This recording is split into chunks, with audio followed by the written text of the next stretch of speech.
One of the biggest ones, of course, is cholesterol. Cholesterol was the boogeyman of all time. You know, it even superseded evil spirits. Okay, cholesterol.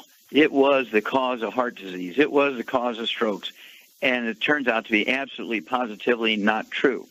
It all started back in 1901 when a German chemist was actually commissioned, I guess would be the word, by the German Navy to come up with a lubricant, a synthetic lubricant for diesel engines used in submarines. And he was successful. His name was Wilhelm Norman, 1901. He was successful, but they only had 100 submarines. So it was not too exciting as far as a market. And so he sold his patent to a British soap firm. They wanted to use it to make soap. And he said, oh, gosh, people are making their own soap. We can't sell it. And so they sold it to Procter & Gamble. They sold the patent to Procter & Gamble. And they said, we can do a better job of selling soap. And they couldn't sell soap. Even when I was a kid, we were making our own soap in the early 40s. We were making our own soap still. And so Procter & Gamble couldn't sell it as soap. They say, well, what's the next biggest market? Submarines are too small a market. Soap is a big market, but everybody's making their own soap. Let's sell it as food. So they began to diss butter and cream and lard as cooking because an unhealthy way to cook. It's saturated fats and has cholesterol in it, and it clogs arteries and does all this stuff. And the American Heart Association was commissioned by Procter & Gamble, who owned the patent for CRISCO, which is the name of this lubricant for diesel engines for Nazi submarines, CRISCO.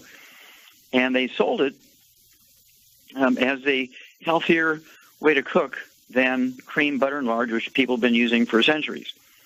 Well, following their lead, saying that that's correct, we wound up with Alzheimer's disease, low T, erectile dysfunction, adrenal exhaustion, severe menopausal symptoms, many other problems, all because of lowering cholesterol in our diet, using egg beaters instead of eggs, boneless, skinless chicken breasts instead of chicken skin.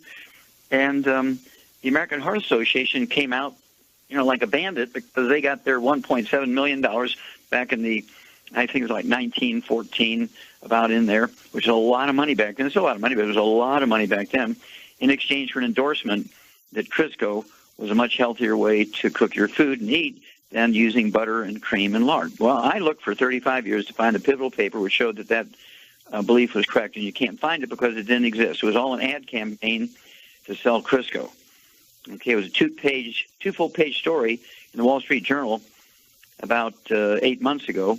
In June 23rd, 2014, I think it was somewhere between an 8 and 10-page story, and it was all about Ansel Keys, a guy who was on the board of Procter & Gamble and on the board of the American Heart Association. He brokered the deal for the $1.7 million from Procter & Gamble to the American Heart Association to get them to endorse CRISCO as a healthier way to cook.